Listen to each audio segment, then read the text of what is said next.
There were some comments about how my daughter looked like a degenerate and she deserved this.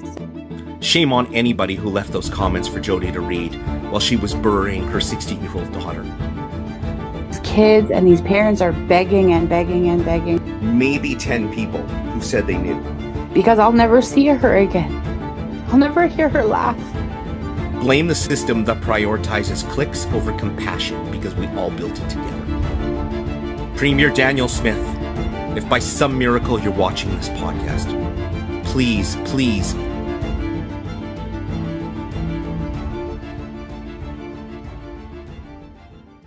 This is a politically centered podcast. Hey everybody, Jeremy Silver here for the Politically Centered podcast. Sadly, Jordan Riley Dines was a 16-year-old girl found dead in her near Glenwood, Alberta, approximately 2 weeks ago. Right now, I want to introduce someone no parent ever wants to be. Riley's mom. Jody. So Jody,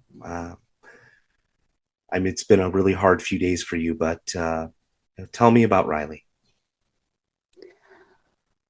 Riley is amazing. That is our word for her. She is kind and thoughtful and artistic and compassionate. She is everybody's best friend. And my youngest, my baby, the glue that holds everything together for us. She is life. She is life. You said she was the youngest? She is the youngest. She has 3 older siblings, ranging from 21 to just about 18.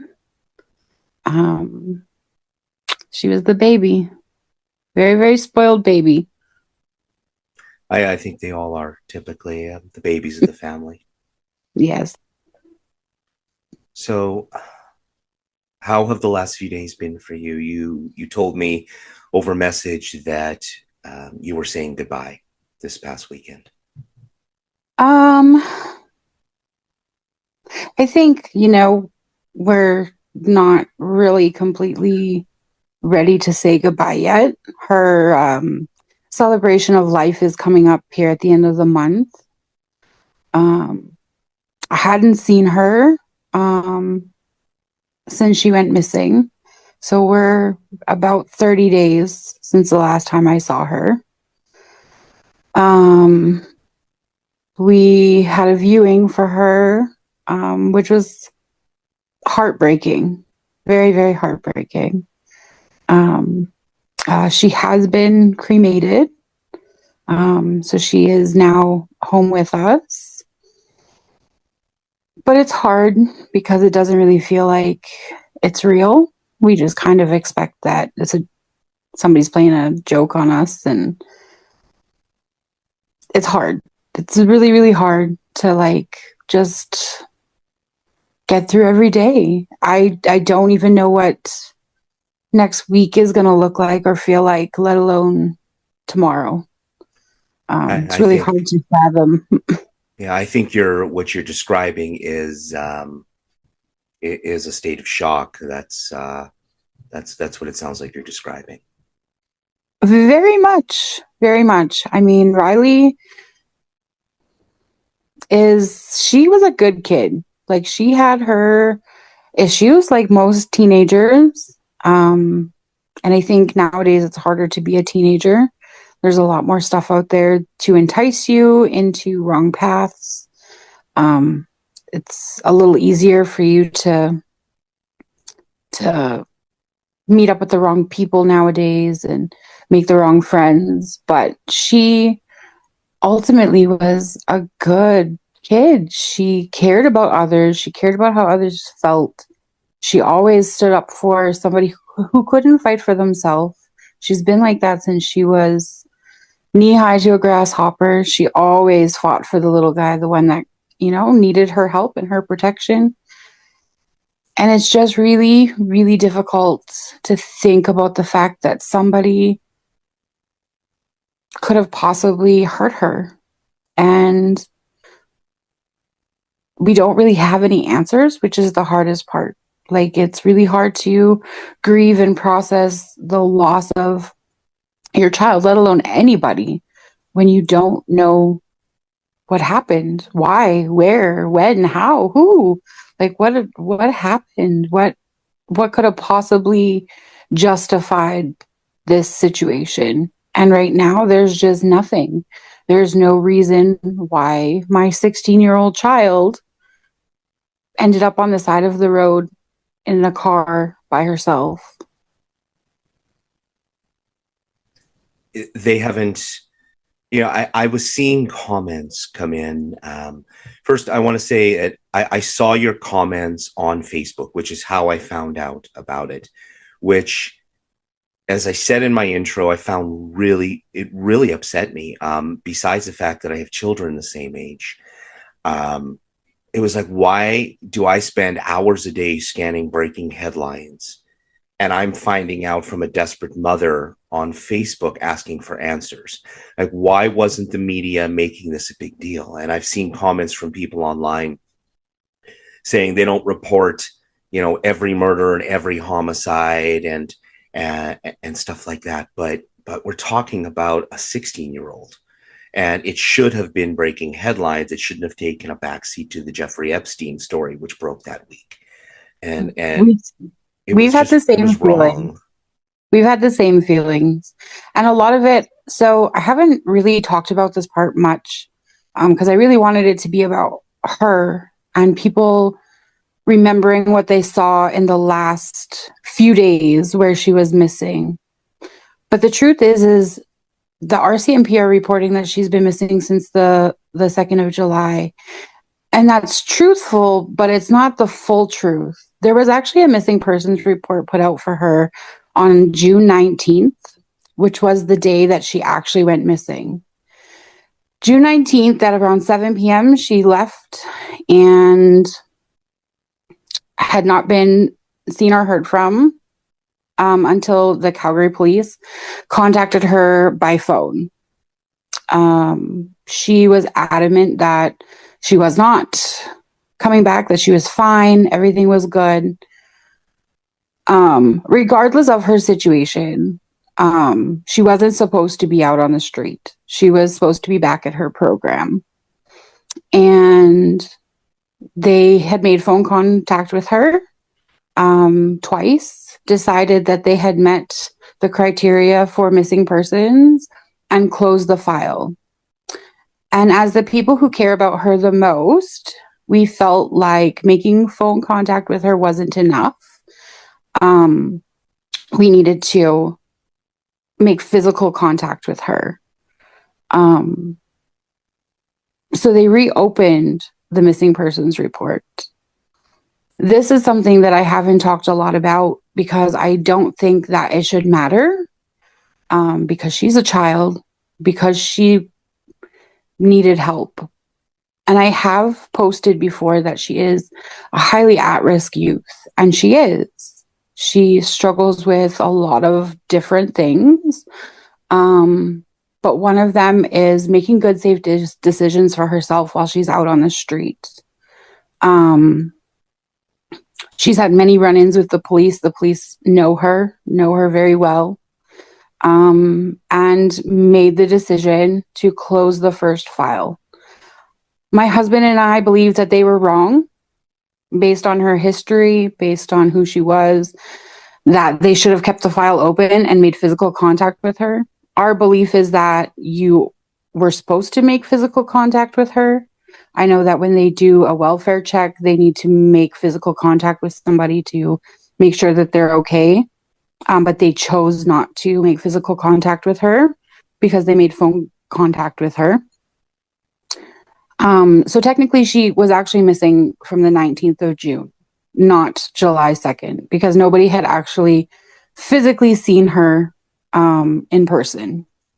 So by the time you made that post, you were beyond desperate. I understand better now. By the time I had made that post, the first missing persons, when I had made the post about her missing, she had already been missing for quite a few days.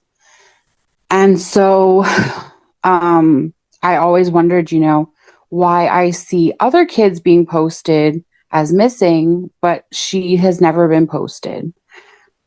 And maybe it's because she had a history of running away, but I still don't think that that's an excuse to not look for her. It does, from my perspective, seem like that if you have a child who is 9, 10, 11, and 12, it's a massive priority. And the moment they become a teenager, they do get bumped down in the importance rating as far as missing children. And then we talk about teenagers and we call them children. And in a lot of ways they are. And I don't understand where that line is, where we prioritize a 10-year-old but not a 16-year-old. And I think that really is based on whoever gets the file. I also think that they do take into account someone's history, because the same time that my daughter was missing, there were adults that were being posted as missing. And so you really, as a parent, wonder, what is the criteria and what makes one person more worthy than another? And as a parent, that's heartbreaking, because you want people to care about your child as much as you do. And I know that that's very unrealistic. Nobody will ever love or care for your children the way that you do. But she is 16 years old and she's not supposed to be on the street. She's supposed to be at her program. And so my thought is, why was she not as important? What was the priority over her? Because now I have a child that's deceased, that harm may have come to her at the hands of somebody else. So what made her not as important as somebody else? And every day I get online and I see all these posts of all these kids that are missing. It's like an epidemic is happening every day. And I'm a statistics kind of person. I believe in facts. And the facts is that missing children is rising. Harm to children and women and young girls that are out in the street. Exploitation has risen 27% amongst children on the street in Alberta. That's an alarming jump from last year. While I was digging into my own statistics for this interview with you, I discovered that out of the 67,000 people reported missing in Canada last year, the majority were found, but 500 were not. And I looked at that number and thought, oh, well, 67,000, that's not bad. And then I thought, wait a minute, that's 500 people a year, and a good portion of those are children. Like, how are we missing 500 Canadians a year? What am I missing? Most of them you don't hear about until it's too late, till they're gone. And it's sad, because as a parent, you do the best that you can.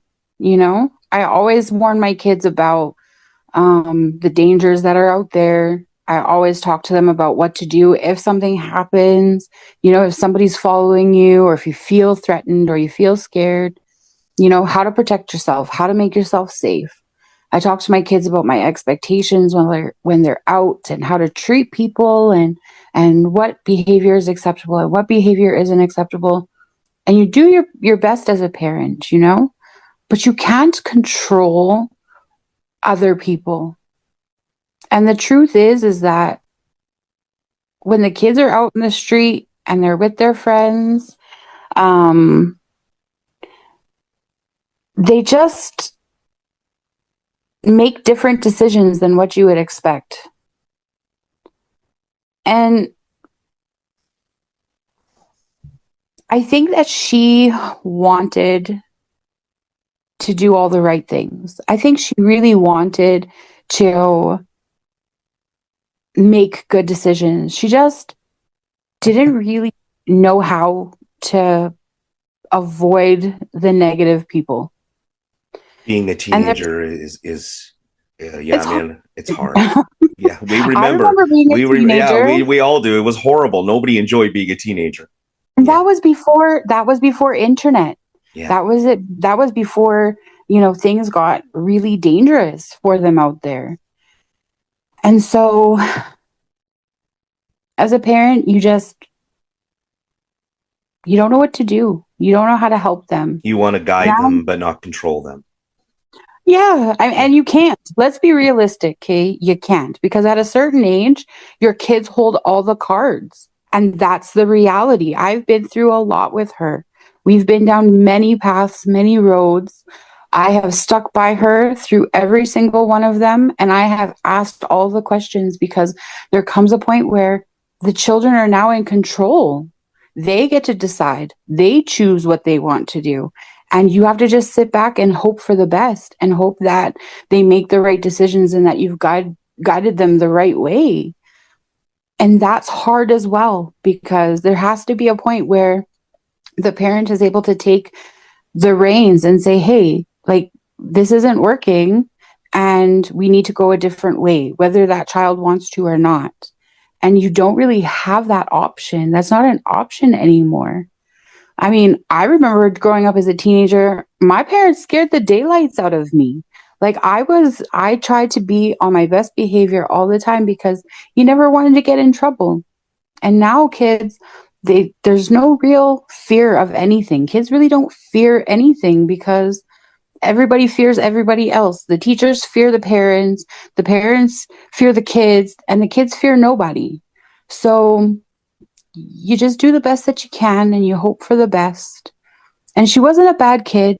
She wasn't, out there robbing people or, beating people up or, doing anything bad. She just didn't know how to keep herself safe and make good decisions for herself. I want to tell you, I saw, I'm sorry to interrupt you. I saw so many comments on my posts that hit, believe it or not, 250,000 people. It really caught me off guard that the post went viral because of how many people didn't know. I figured I'm going to make the post and everybody's going to be like, oh yeah, I saw this. Feel bad for the family. 250,000 views, thousands of comments, and I could probably count maybe 10 people who said they knew. And out of those 10 people, 5 of them said they knew her and they were your friend or her friend. How I just don't understand how nobody knew that a 16-year-old girl was found less than 2 hours from where I live in southeastern Alberta. And it's just shocking. It's terrifying. It really is. Yeah, it is. And it's hard for us too, because we find out all this information literally at the same time that you do. So when I was informed that she had passed away, it was like almost midnight on Sunday, or Saturday, almost midnight on Saturday. And all I had been told was that they had found her. She was outside of Cardston. I didn't even know that they had found her inside a vehicle. I also did not know that she had been seen at Chinook Mall. I actually found that out when somebody sent a news piece to my daughter, my oldest daughter. You found out from the news. Wow. Yeah, I found out from the news that she had been at Chinook Mall. And so it's hard because you just want to know. And to be honest with you, like, I don't know if it's going to take 6 months or 10 years to get answers. Sometimes it can be kind of slow. But my goal is really just to bring light to the amount of missing children that are not reported or not taken seriously by law enforcement, because I've seen a lot of situations where these kids and these parents are begging and begging and begging for help and support. And there's just a real lack of connection between services. So children that are struggling, children that are having a hard time, the police, I feel as a parent in this situation that the police don't take those children quite as seriously as they would a kid that isn't struggling, doesn't have a history with them. You said she was high risk and she was in a program. Can you elaborate on that? Because I got a message from somebody, and I hope she got in contact with you because I sent her to you. And she was underage, so I'm not going to say her name. But she messaged me from a group home, she said. And she said she was Riley's best friend, and she really wanted to go to the funeral and wanted to get a hold of you. So I sent her your profile so that she could contact you on Facebook because she didn't know how to get a hold of you. Can you explain that to me? That was she in a group home? What program was she part of? So I'm not going to say the program itself, just because there are a lot of people there who really cared about Riley, that were a big part of her life for a really long time. And not only that, but there are other youth there that are kind of in the same position that my daughter was in. So we just won't talk about what program it was, but yeah, she was in a program for youth that were struggling with mental health and making good, safe decisions for themselves. She had been there for quite some time. Basically just because, so I talked about the gaps in service. And I think that one of the biggest things is that in order for your children to receive certain services, they have to be a part of certain services. And the biggest one is that in order for your children to really be a part of some of the services that they need, children's services has to be involved. And so when your children are part of children's services or involved with children's services or involved with programs, I feel like the police don't quite take them quite as seriously as they would, say, a normal child living at home with their parents who have never had interactions with the police before. And yet they would probably be the highest risk, would they not? Yeah, yes and no. I think like my position as a parent is I don't really care where that child lives. I don't care what that child's thought process is or where their mind is at. A child is a child. And whether they're 10 years old or 16 years old, they still can't vote. They cannot sign a legal agreement. They cannot buy cigarettes. They cannot buy alcohol. They cannot do anything legally, really.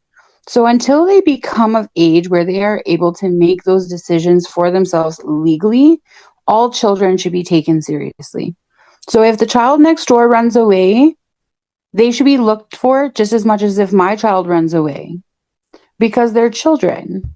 We as adults, we as citizens, we as people, as humans, should be caring for one another, should be caring for each other's children. If I see somebody's child in trouble, I'm not going to say, well, that's not my child, so I'm just going to leave it, because that's not how this works. That's a child. That child needs help, and your job as a human is to step in and do the right thing. And I feel like her being maybe, and this, I'm not saying that this is what happened. This is how I feel as a parent. I feel that because of where she was at in her life and the decisions that she had made prior, that the police kind of just let it go. You feel that there's a double standard. Yes, absolutely. I do. I feel like because she isn't the picture of perfection, because she's not this stand-up perfect person, that she doesn't deserve to be looked for. And that was very hurtful to me, to find out that they had closed the missing persons file, that nobody had made physical contact with her, that she was still just out there missing. Nobody knew where she was, who she was with, what was happening to her. On the phone, anything could be happening. She could have been being held for for days, and somebody could have been threatening her to get on the phone and tell them that she was okay. We don't know. We have absolutely no idea because you can't see behind the phone. So to I not make saw a comment on my social media post on TikTok, that a lady had commented that the police were questioning her because the vehicle that she had been found in was stolen. Are you allowed to comment on that? Do you know I what? actually don't know. The RCMP I have not heard really very much from the RCMP.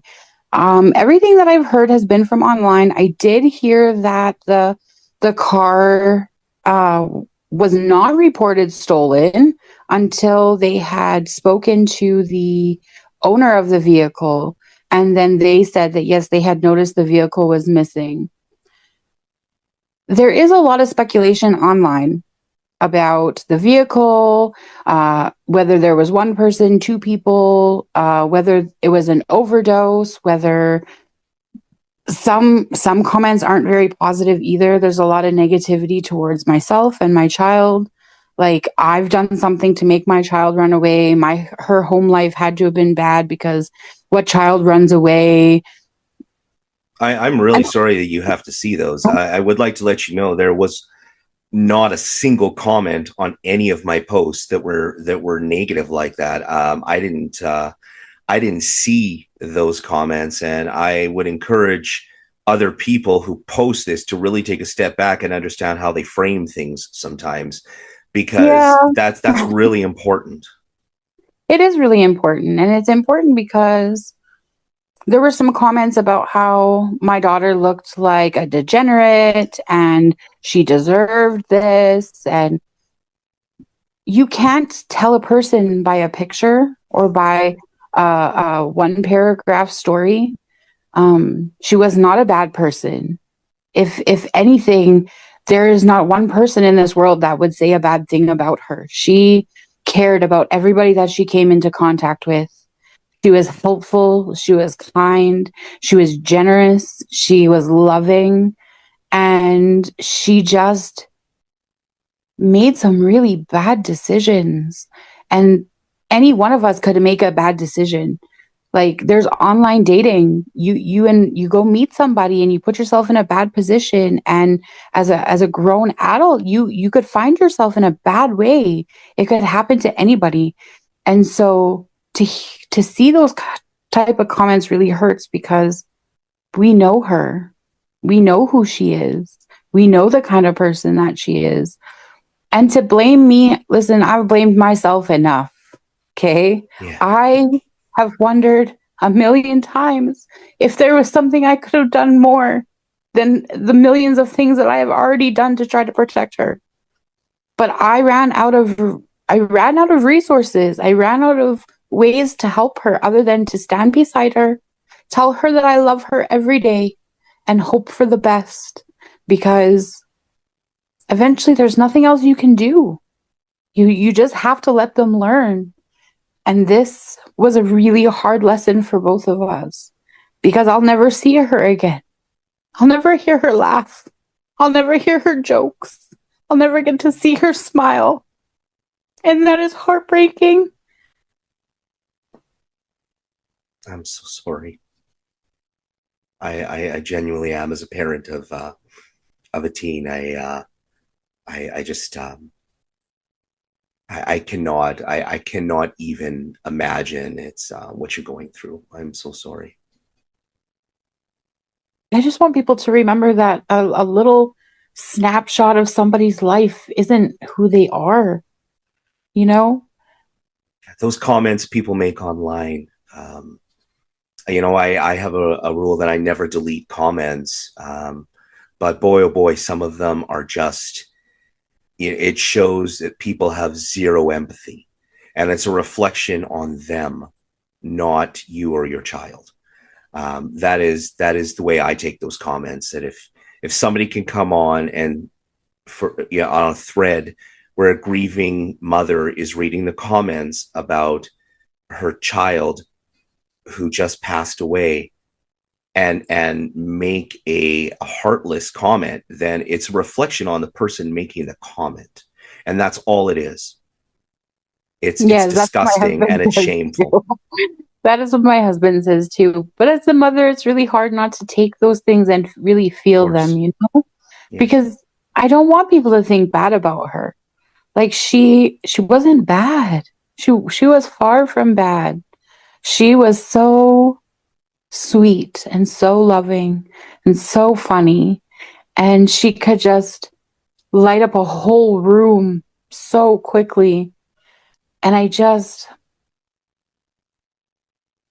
want other people to be aware of how hard it is out there for these young kids, and to be aware of who your kids are with and what they're doing, and making sure that you're giving them all the information, no matter how hard it is. Sometimes it's really hard to have conversations with your kids about like dating and sex trafficking and drugs, and who's a good friend and who's not a good friend, and because you don't want your kids to be alone. You want them to have friends, you want them to enjoy life. But the truth is if you're not watching them, if you're not paying attention, if you're not having those hard conversations, it's so easy for them to get sucked in to negativity. And I just wish that sometimes she was strong enough to make better decisions for herself. I don't, you know what, the comments you keep making about how you're finding out things about the case from social media and not from the RCMP, that is a picture of one of the biggest problems right there. I mean, I understand that the RCMP out where she was found, they're an extremely small detachment. They probably have 2-3 officers, and even to bring in a major crimes investigator, they're going to have to bring them up from Calgary, which is 2 hours away from where she was found, which was about 30 kilometers, 18 miles from Montana. But there's got to be a better way than you finding out on social media. So, based on that, which is, I think, part of this entire story and part of the entire problem, I mean, what do you want to say to the RCMP? What do you want to say to Premier Daniel Smith, to our provincial government, we'll leave the federal government out of this because we're from Alberta and we don't talk about that. But, like, what would you say to our elected officials and to the police that are there to protect us, or questions? I think to law enforcement, I think the biggest thing is, like, I understand that sometimes you emotionally detach yourself because you see so many things, like it's dangerous out there and there's so much stuff. And I get that. But I wish that they would remember that these people are somebody's loved ones. These are our children, our aunts, our uncles, our cousins, nieces, nephews, mothers, fathers. These are people that we care about. And sometimes hearing this stuff on the news instead of hearing it from them is heartbreaking, because we want to feel like we are deserving of that information before everybody else. As for the government, our catch and release justice system is nonsense. I feel like there's not enough punishment for crimes that are committed against vulnerable people. I feel like there's not enough support for mental health, especially young youth mental health. And I feel like the system just really needs an overhaul. People really need to sit down and take a look at it, because children's services, they can't get a secure order without proof that that child needs to be insecure, but the police can't pick them up because social services can't get a secure order, but they can't get a secure order without proof, which means that they need that child, but they can't pick up the child. So it's just a huge circle of nothing happening because none of the programs, none of the systems work together. And so there's cracks in the system where our children are falling through. And I'm very lucky. I've had very, very, very, very good experiences with children's services. I've worked very closely with children's services for my child. We always worked as a team. And so I've been very lucky. I feel like my support system worked very closely with me, listened to what I had to say, listened to my concerns regarding my child. But I think that some families, some children don't have that same experience. And so I think that the whole system really just needs to be looked at. I think that the relationship between the systems really need to be looked at, because they're really not working very well together. And I just hope that somebody anywhere really understands the mistakes that are happening within the system that is causing all of these children to fall through these cracks and really suffer from it. That's well said. And I would dare to say that the majority of people who heard what you just said, they are going to agree with you. I thank you so much for coming on today. I really appreciate your time, and my best to you and your family. And again, I'm very sorry for everything you're going through. My thoughts are with you. Thank you. Take care. Take care. At the beginning of the interview, I asked Jody what name her daughter preferred. She told me that everybody knew her as Riley, so that's what I called her from there on forward. How is it that a parent can fight so hard for their child, use every resource available, search for help, beg for answers, and still end up burying their child? We failed Riley. We can point fingers at the RCMP, at the government, at each other. But the truth is, as a society, we failed her. And we fail kids like her every single day. Horrible things happen. I get it. I'm a realist. Like Jody said in the interview, there comes a point where you have to say goodbye and I love you and let your kid walk out the door and just hope they make the right choices. There comes that moment, and every parent knows it, when you simply can't protect them anymore. But here's the part that should scare us. There are no answers. I don't have any. Jody doesn't have any. And I'm willing to bet the RCMP and every level of government doesn't have any. Because no one knows what to do anymore. Sure, there are great ideas out there. But no matter who's in charge, liberal, conservative, doesn't matter. This problem keeps getting worse. We all want to talk about solutions. We all have really great ideas, but nobody's taking responsibility for the outcomes. Let's talk about the bigger picture for a second. Let's talk about our law enforcement. In 2023, over 34,000 children were reported missing in Canada, and that number climbs over 50,000 in some years. The RCMP and federal agencies like the CBSA are the ones expected to handle all of that, along with rising cybercrime, fraud, and violent crime. Canada has roughly 187 officers per 100,000 people. And while that might sound like a lot, the truth is those officers are stretched so thin, many departments are forced to prioritize cases based on urgency and available resources. That's not an excuse, it's just reality. And it means cases like Riley's don't always get the attention they deserve. Not because people don't care, not because the police officers don't care, but because the system can't keep up. The RCMP is so under-resourced that they have to decide which missing child deserves attention right now and which one can wait until the next crisis is handled. And I'll bet it's not just the RCMP. I'll bet police forces across North America are living in the same brutal reality.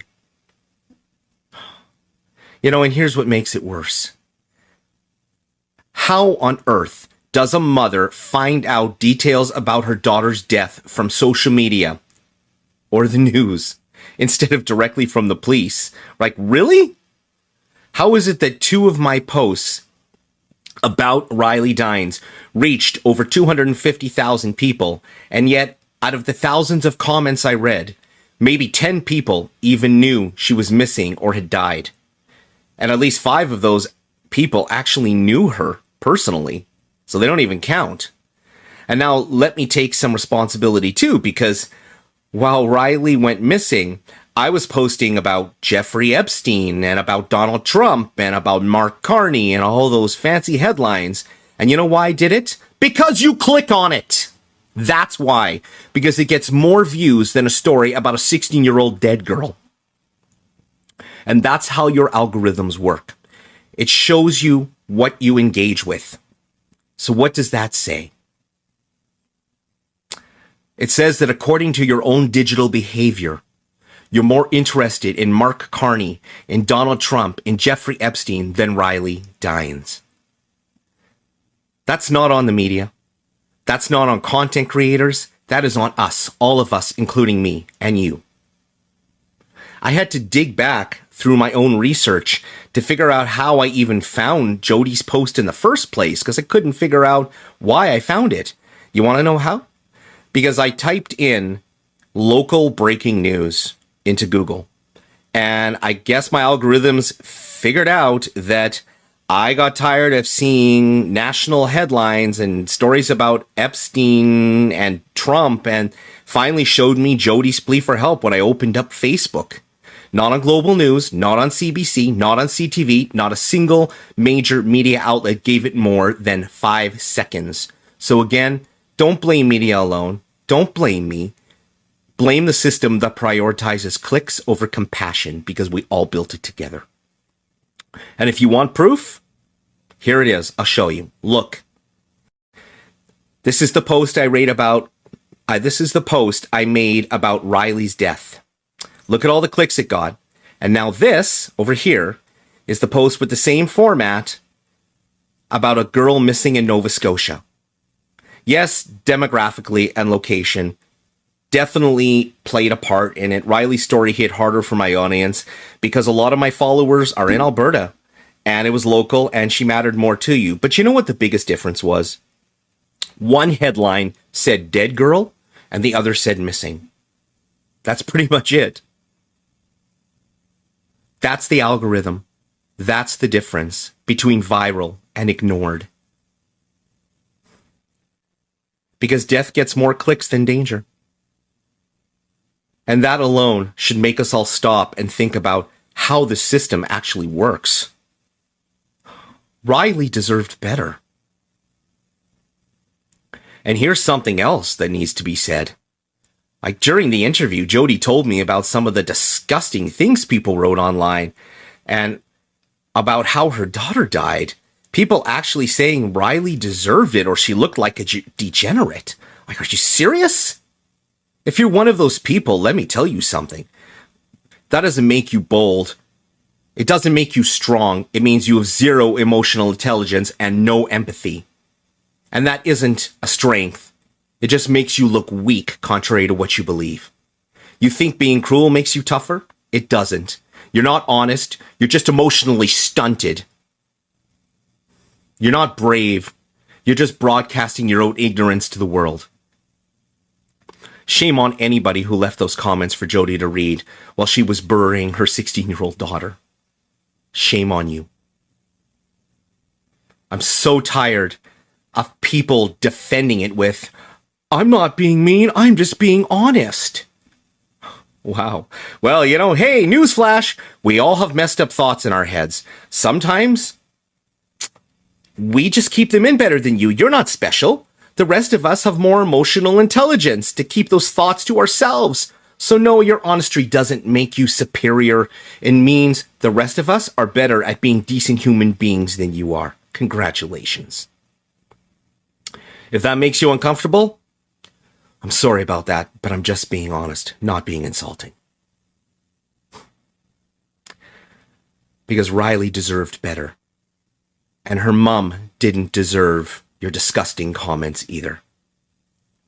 Our children deserve better. Our kids deserve better. You want to know how you can all help? Take this interview, share the post as many times as you can, and never forget the name Riley Dines. Not until we find out why she's dead. And just so we're clear, I haven't monetized anything. I'm not making a cent off of this story when you share it. It's not about clicks. It's not about revenue. It's about keeping a promise I made to Riley's mom, that I wouldn't let people forget her daughter. And I plan on keeping that promise, because I'm going to be really obnoxious about this story until she finds out why her daughter's dead. Premier Daniel Smith, if by some miracle you're watching this podcast, please give me 5 minutes of your time. Tell me what you plan on doing to help protect our vulnerable kids like Riley. And if you don't want to call me, call Jody. You don't have to come on this show. Just pick up the phone, write her a letter, let her know you see her and that you heard her and that Riley mattered. It's your job. I sat on the board of directors with Alan Rose, Premier Smith. You know what I'm talking about. Please reach out to Jody. And Prime Minister Carney, same questions go for you, sir. What are you going to do to help us protect our children?